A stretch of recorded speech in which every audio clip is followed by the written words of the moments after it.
Assalamualaikum warahmatullahi wabarakatuh. Pada kesempatan kali ini, saya akan melanjutkan materi pertemuan ketiga untuk mata kuliah rancangan sampel, yaitu faktor yang menentukan rumus besar sampel dan komponen besar sampel dalam jurnal atau karya tulis ilmiah.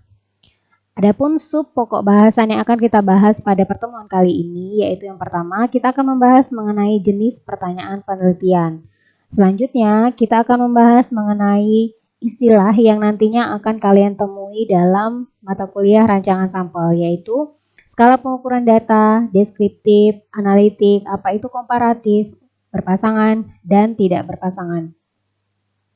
Nah, adapun ruang lingkup rancangan sampel yang nanti akan kita bahas, sebelum penelitian dilakukan, sebaiknya peneliti melakukan tahapan dalam penentuan rancangan sampelnya. Yang pertama adalah peneliti menentukan terlebih dahulu tujuan penelitian. Kemudian, setelah menentukan tujuan penelitian, peneliti mendefinisikan populasi target. Populasi target di sini merupakan populasi di mana hasil penelitian di populasi digeneralisasikan. Kemudian, setelah menentukan populasi target, peneliti selanjutnya mengidentifikasi kerangka sampel. Apakah nanti sampelnya memiliki kerangka sampel atau tidak memiliki. Kemudian setelah mengidentifikasi kerangka sampel, peneliti melanjutkan memilih cara atau metode pengambilan sampel yang sesuai atau yang tepat. Kemudian melakukan perhitungan besar sampel dan yang terakhir melakukan pemilihan sampel dan pengumpulan data. Nah, dalam penentuan besar sampel, ada beberapa faktor yang nantinya akan mempengaruhi. Yang pertama adalah besar sampel tergantung dari jenis penelitiannya. Jika penelitiannya berupa eksplorasi awal, maka tidak membutuhkan besar sampel yang banyak. Mungkin 1 atau 2 sampel saja sudah cukup. Kemudian, jika penelitiannya merupakan jenis penelitian yang untuk generalisasi, maka jumlah sampelnya harus representatif atau mewakili. Faktor yang kedua adalah skala ukur outcome variabelnya. Outcome variabel di sini merupakan variabel dependennya.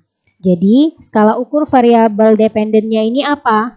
Apakah nominal atau ordinal yang berupa data kategorik, nanti yang diinterpretasikan atau yang disajikan dalam bentuk proporsi.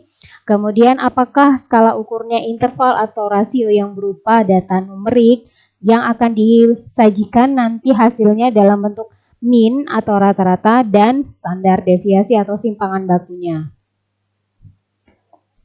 Faktor yang ketiga adalah ketepatan perkiraan yang diinginkan. Atau nama lainnya adalah presisi atau sampling errornya. Nah, jika sampling errornya kecil, maka presisinya akan semakin tinggi. Dampaknya, ketika presisi dari penelitian atau perkiraan yang diinginkan oleh peneliti ini tinggi, maka semakin besar juga sampelnya. Kemudian, faktor yang selanjutnya adalah tujuan penelitian. Jadi, besar sampel ini tergantung dari tujuan penelitiannya. Jika peneliti memiliki tujuan untuk estimasi atau pendeskripsian atau penjelasan atau penggambaran, maka nanti besar sampelnya akan mengikuti tujuan penelitiannya. Kemudian, jika tujuan penelitiannya berupa uji hipotesis, maka nanti besar sampelnya juga akan mengikuti tujuan penelitian. Jadi, tujuan penelitian ini nantinya akan mempengaruhi dari besar sampelnya. Kemudian, faktor yang selanjutnya adalah interval kepercayaan atau confidence interval dan kekuatan ujinya atau power of the test-nya. Kemudian yang terakhir adalah teknik pengambilan sampel. Apakah SRS atau simple atau systematic random sampling atau yang non-SRS. Nah, kalau tadi dirangkum, maka besar sampel tadi tergantung pada tujuan penelitian ini. Jika tujuan penelitiannya adalah estimasi, kemudian outcome variabelnya berupa data proporsi, kemudian bisa juga berupa rata, ini adalah notasinya. Jadi nanti proporsi dinotasikan oleh P kecil dan rata dinotasikan X bar atau mean atau rata-ratanya.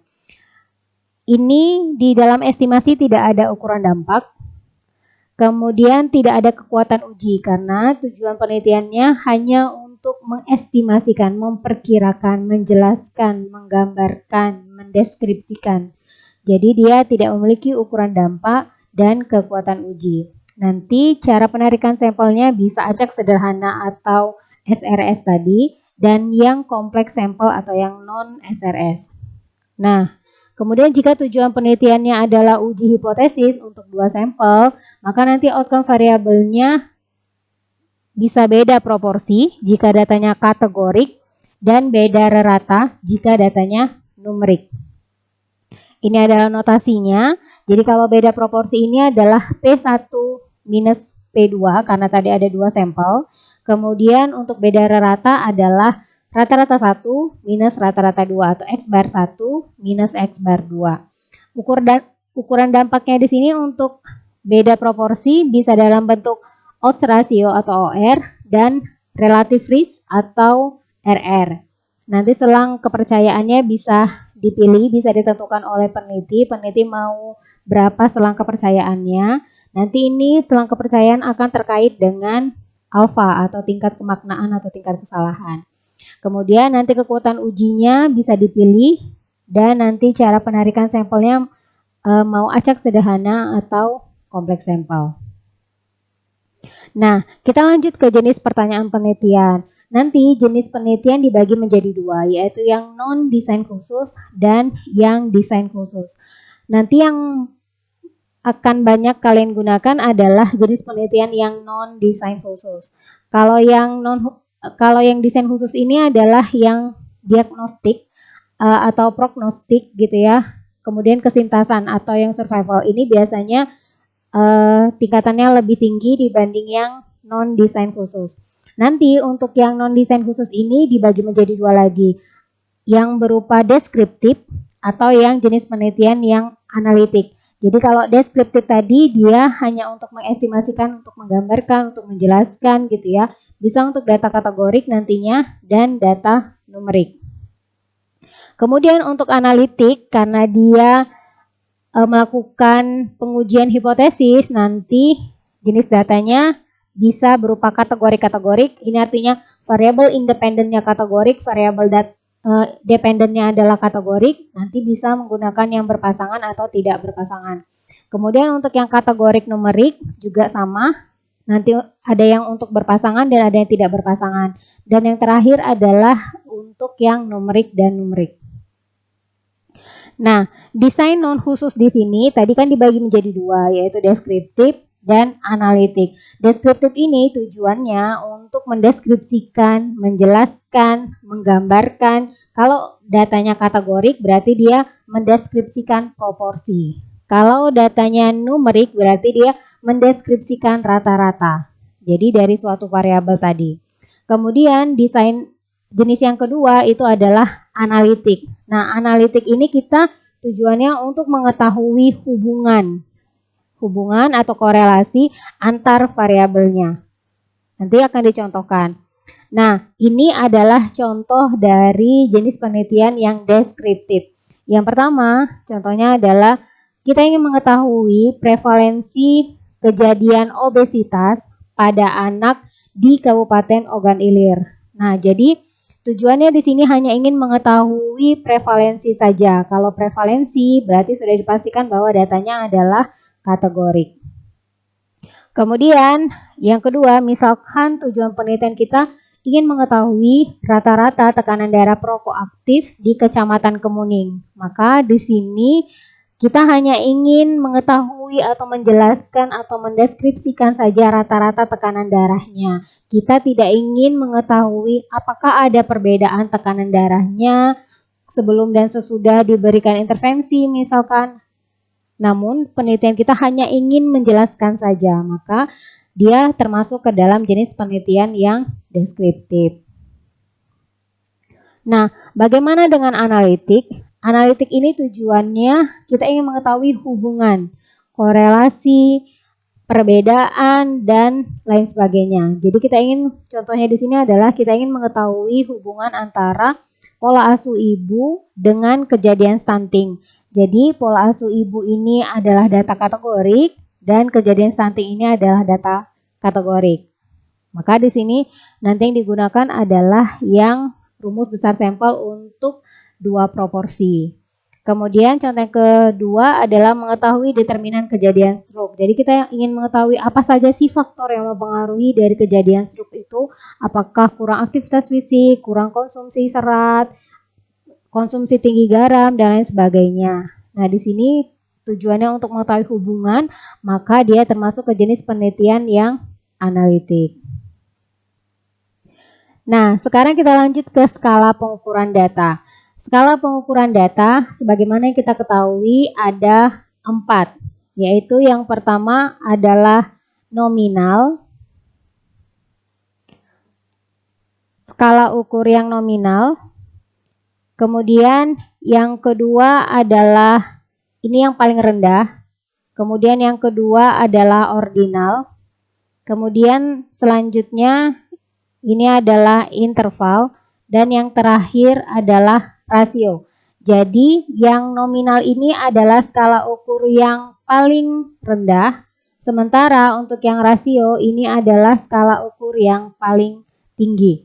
Ini adalah skala pengukuran data yang disingkat dengan singkatan yaitu NOIR, yaitu nominal, ordinal, interval, dan rasio. Jadi ada 4 skala pengukuran data, yaitu nominal, interval, dan rasio.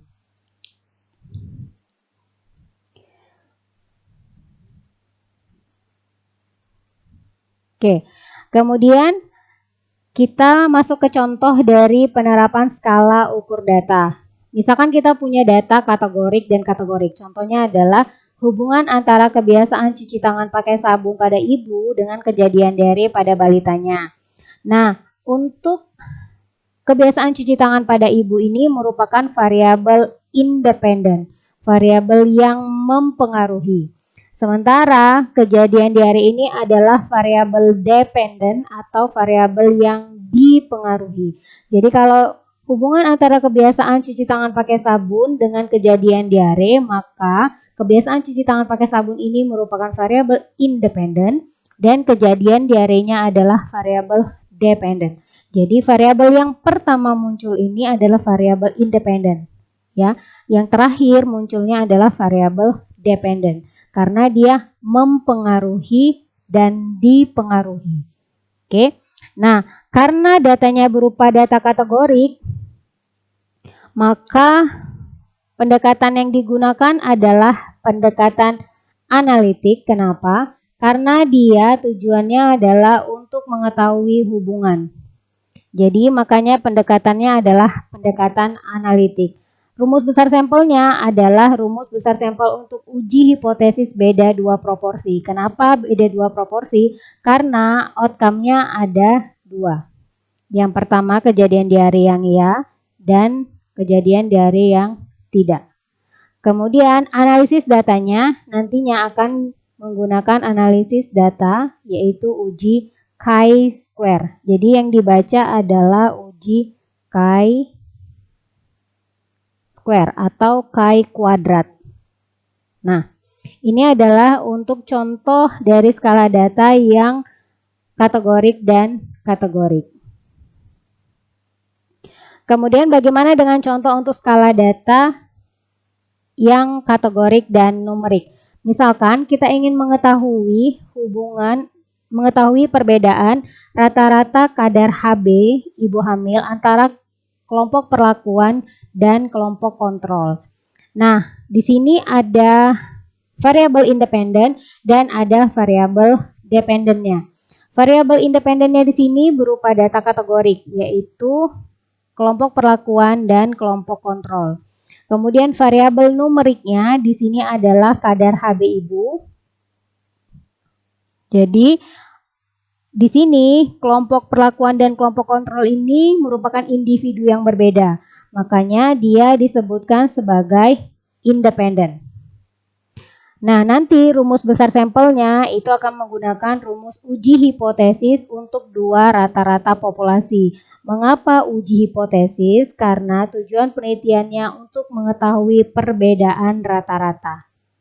Nanti analisis datanya menggunakan uji T independen karena tadi individunya berbeda, ada kelompok perlakuan dan kelompok kontrol jika datanya berdistribusi normal. Contoh yang kedua adalah untuk mengetahui perbedaan rata-rata pengetahuan siswa sebelum dan setelah mendapat edukasi gizi. Nah, di sini independennya adalah yang edukasi gizinya. Ya. Kemudian numeriknya di sini berupa skor pengetahuan siswanya. Nah, pengukuran sebelum dan sesudah dilakukan pada siswa ini sifat datanya adalah dependen atau pada individu yang sama.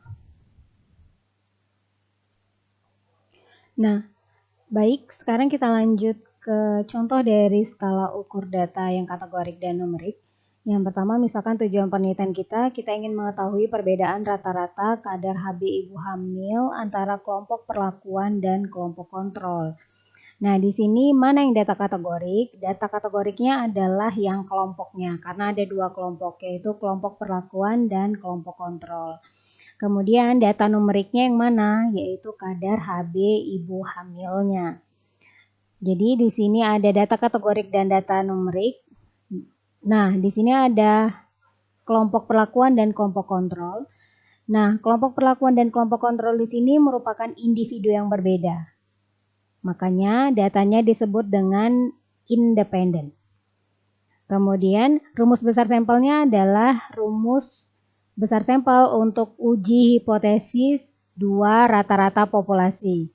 Nanti analisis datanya menggunakan uji T yang independen jika datanya berdistribusi normal.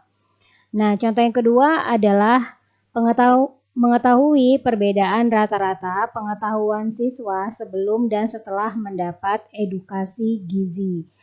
Yang mana data kategoriknya? Data kategoriknya adalah sebelum dan setelah edukasi gizinya. Data numeriknya yang mana? Data numeriknya adalah skor pengetahuan. Nah, di sini karena data kategoriknya adalah sebelum dan setelah, ini dilakukan pada siswa yang sama atau pada individu yang sama, maka datanya termasuk ke dalam data yang dependen. Nanti rumus besar sampelnya yaitu menggunakan uji hipotesis untuk satu rata-rata populasi. Kemudian analisis datanya menggunakan uji T yang dependen jika datanya berdistribusi normal. Nah, contoh selanjutnya adalah contoh untuk skala ukur data yang numerik dan numerik. Misalkan penelitiannya ingin mengetahui korelasi antara curah hujan dengan jumlah kasus DBD anak di Kota Palembang. Variabel independennya adalah curah hujannya, sedangkan variabel dependennya adalah jumlah kasus DBD anaknya. Nanti rumus besar sampelnya adalah rumus besar sampel untuk uji korelasi dan analisis datanya akan menggunakan uji korelasi Pearson jika datanya berdistribusi normal. Nah, ini adalah daftar istilah yang nanti akan banyak kalian temui untuk mata kuliah rancangan sampel ini. Yang pertama adalah alfa. Alfa ini adalah kesalahan tipe 1. Nanti pasangan alfa ini adalah confidence interval atau tingkat kepercayaan atau interval kepercayaan. Nah, yang kedua adalah beta. Nah, beta ini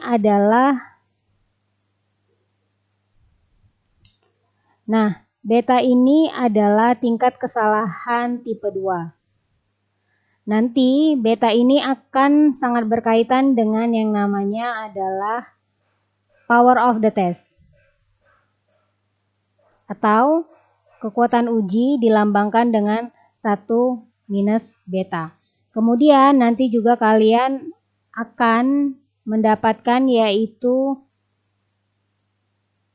notasi D. Notasi D ini akan menggambarkan presisi atau ketepatannya. notasi P ini untuk proporsi atau persentase atau prevalensi. Ini hal yang sama. Kemudian nanti ada notasi S, ini untuk simpangan baku. Nama lainnya adalah standar deviasi. Nanti simpangan baku dikuadratkan atau standar deviasi dikuadratkan ini, itu akan menjadi varians. Nah, kemudian nanti ada lambda, ini menunjukkan hazard. Biasanya digunakan untuk analisis survival atau analisis ketahanan. Nah, kemudian ada X bar 1 dan X bar 2. Perbedaannya di sini, ini menunjukkan efek size-nya, perbedaan rata. P1 dan P2, ini adalah perbedaan proporsi, dan lambda 1 minus lambda 2, ini adalah perbedaan hazardnya. Nah, nanti untuk perhitungan besar sampel, ini adalah perhitungan besar sampel untuk estimasi parameter. Jadi estimasi parameter ini adalah memperkirakan nilai di populasinya. Jadi parameter ini adalah nilai atau karakteristik yang ada di populasinya. Nanti dibagi tergantung dari jenis datanya. Kalau datanya kategorik, gunakan yang estimasi proporsi. Kalau datanya numerik, gunakan estimasi rata-rata. Jadi ini tujuan penelitiannya untuk estimasi. Jadi nanti rumus besar sampelnya yang ini untuk yang proporsi dan yang ini untuk yang rata-rata. Jadi ini untuk yang proporsi dan ini untuk yang rata-rata. Jadi ada yang presisi mutlak dan ada yang presisi relatifnya. Kemudian ini adalah untuk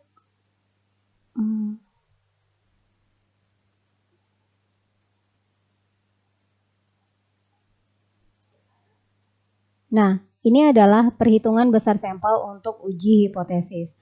Jadi, nanti kalian bisa menggunakan uji beda proporsi untuk data kategorik.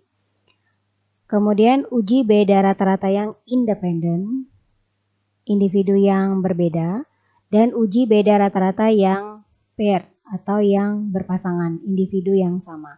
Jadi ini adalah rumus untuk uji hipotesisnya. Nah, adapun langkah-langkah dalam penentuan jenis penelitian dan besar sampel, ini adalah contoh 1. Di contoh 1 ini kita ingin mengetahui berapa rata kadar gula darah mahasiswa FKM semester 5 pada tahun 2020.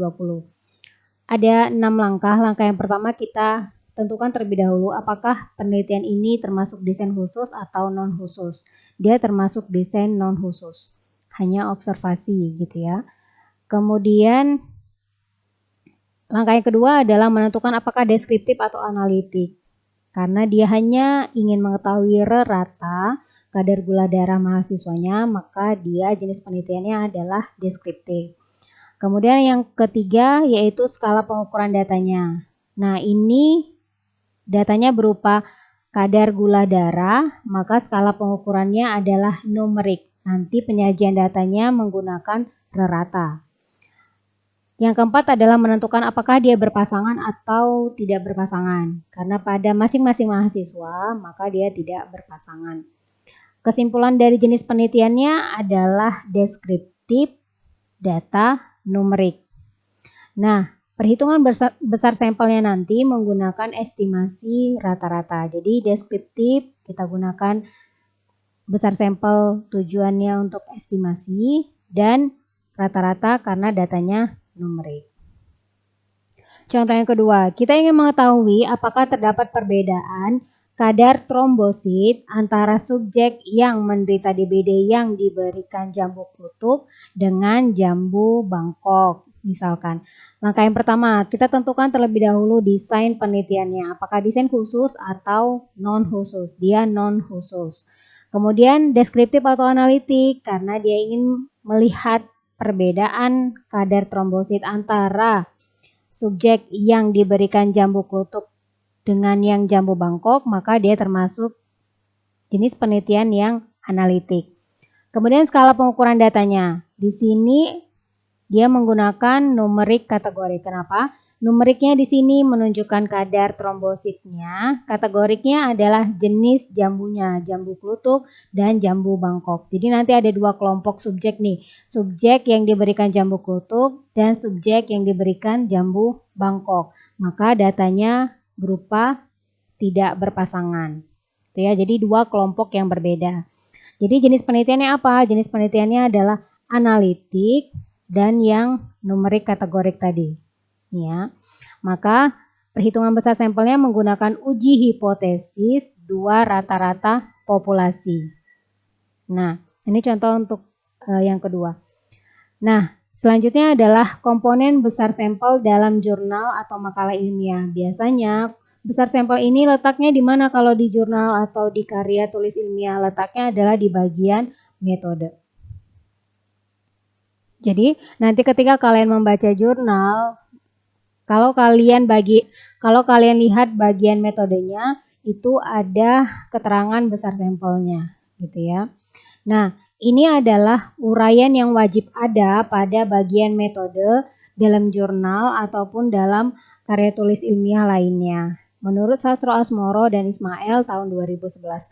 Yang pertama adalah desain penelitiannya. Jadi di dalam bagian metode ini harus ditampilkan desain penelitiannya. Apakah desain penelitiannya cross-seksional, kemudian case control atau deskriptif, analitik, dan lain sebagainya.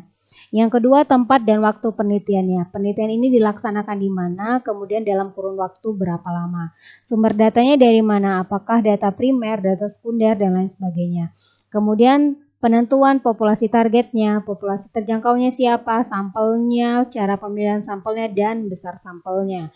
Kemudian kriteria pemilihan sampelnya, apakah ada inklusi dan eksklusinya. Kemudian keterangan khusus sesuai dengan desain yang dipakai dan teknik pengukuran serta analisis datanya. Baik, itu saja yang dapat saya sampaikan pada kesempatan kali ini. Jika ada yang ditanyakan, silakan hubungi saya untuk materi lebih lanjutnya. Saya tutup pertemuan kita kali ini. Assalamualaikum warahmatullahi wabarakatuh.